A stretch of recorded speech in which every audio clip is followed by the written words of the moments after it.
Meus irmãos e minhas irmãs, paz e bem, nós celebramos hoje a memória de Santo Antão, um dos pais da vida consagrada.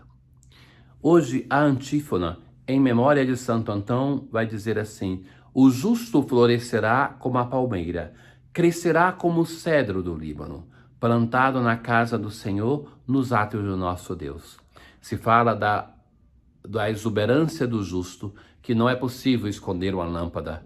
Então é esse o sentido. Mas por outro lado vai falar plantado na casa do Senhor, que é a união com o Senhor, a casa do Senhor, da onde vem toda a sua graça, a união com o Senhor que faz com que essa planta, com que a santidade, que dizer o justo é dizer como que o santo, é sinônimo, o santo florescerá. Hoje na primeira leitura, nós temos o juiz Samuel que vai dizer: deixa dizer-te o que o Senhor me revelou esta noite. Ele está falando com Saul. Porque não ouvistes a voz do Senhor e te precipitastes contra os despojos e fizestes o que desagrada ao Senhor? E Samuel vai ouvir a resposta de Saul. O que aconteceu? Na verdade, eu já lhes disse que nós fazemos uma leitura descontínua das Sagradas Escrituras. Nós não fazemos a leitura contínua, um versículo depois do outro, mas entramos nos grandes temas. Então, o que acontece é que Saul, ele move em nome do Senhor uma guerra contra o rei de Amaleque. E a regra naquele tempo, e isso vale muito para Israel, que os despojos de guerra eram todos sacrificados ao Senhor. Todos os animais, tudo aquilo que sobrou de uma guerra pertencia ao Senhor. Era um dever de gratidão, um sacrifício de louvor, porque Deus que venceu através do seu povo a batalha.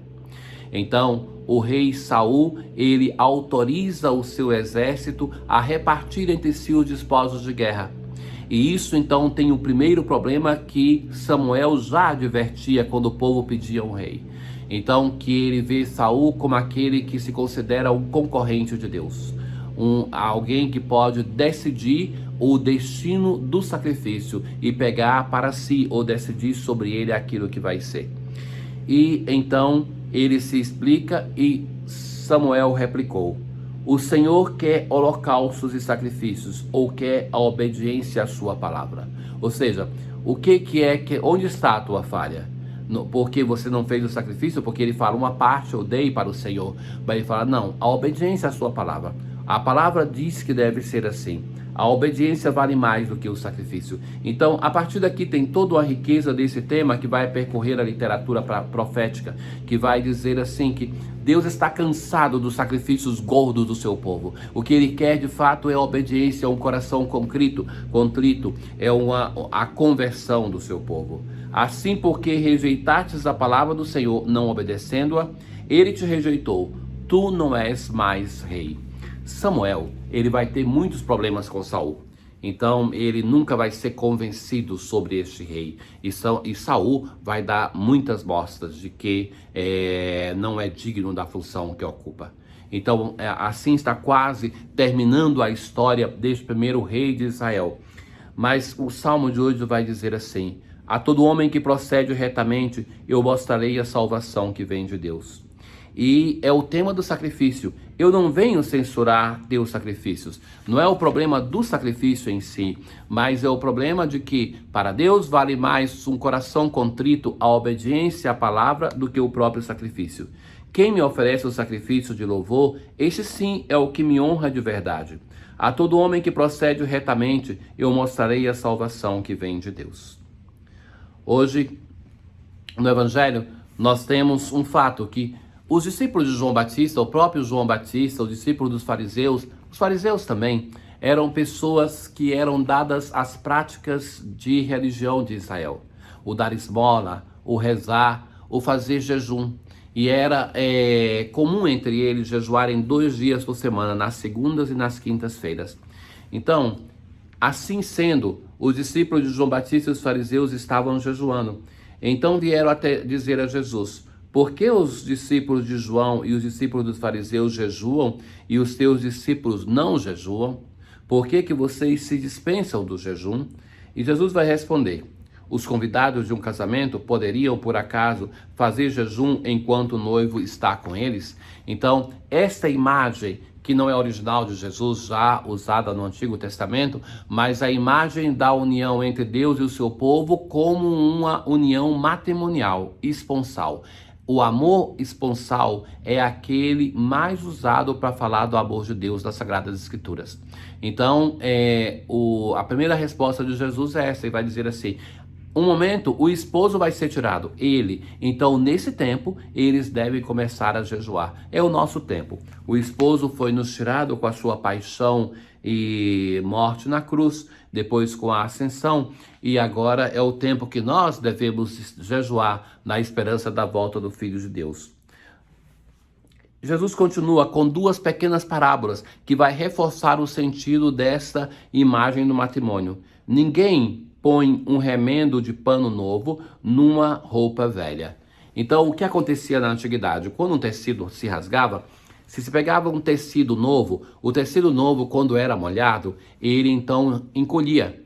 Então, se você fazia o remendo com um pano novo, ele puxava todo o pano velho. O pano velho sendo mais fraco, o rasgo era maior. Ou então, pegar um vinho novo e colocar em odres.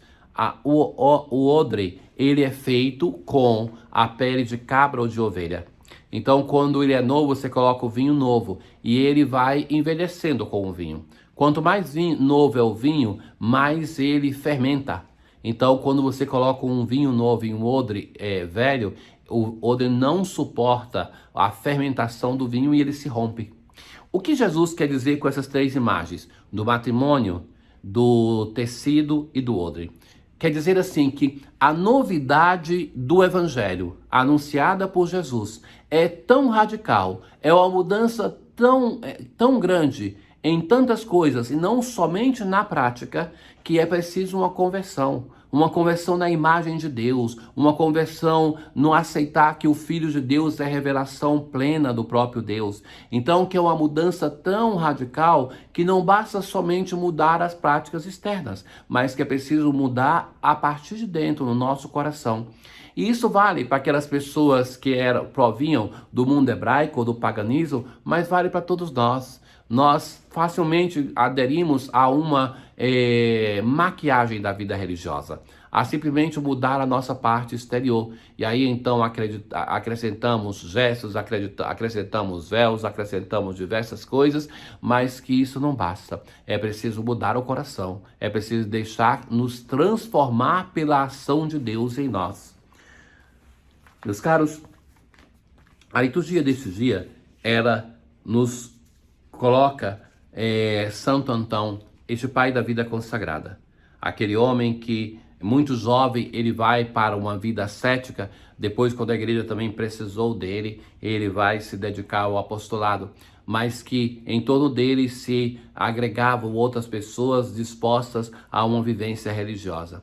A vida consagrada nasce no momento que o império se converte e que já não era mais um desafio ser cristão, porque antes da conversão muitos eram martirizados. Então, naquele momento, algumas pessoas decidem sair da cidade e ir para o deserto para fazer uma experiência de encontro com Deus. A vida consagrada nasce primeiramente nessa experiência de solidão e depois tem um segundo momento, a busca de estar em comunidade para que se crescesse na experiência de Deus. Então, a vida consagrada é sempre definida pelo magistério da igreja como aquela que é um sinal dos valores do reino. Uma vida dedicada ao Senhor através dos votos de pobreza, castidade e obediência, uma vida de comunidade, o primado de Deus e o apostolado. Então, este é um dos pais da vida consagrada, dos grandes pais. E a oração da coleta vai dizer assim: ó Deus, que chamastes ao deserto Santo Antão, pai dos monges, para vos servir por uma vida heróica, dai-nos por suas preces a graça de renunciar a nós mesmos e amarmos acima de tudo. Renunciar a nós mesmos para amar o Senhor acima de tudo. Este é o modelo de Santo Antão, que ele interceda por todos nós, igreja, para que possamos fazer também essas opções na nossa vida. O Senhor esteja convosco, Ele está no meio de nós. Abençoe-vos o Deus Todo-Poderoso, o Pai, o Filho e o Espírito Santo. paz.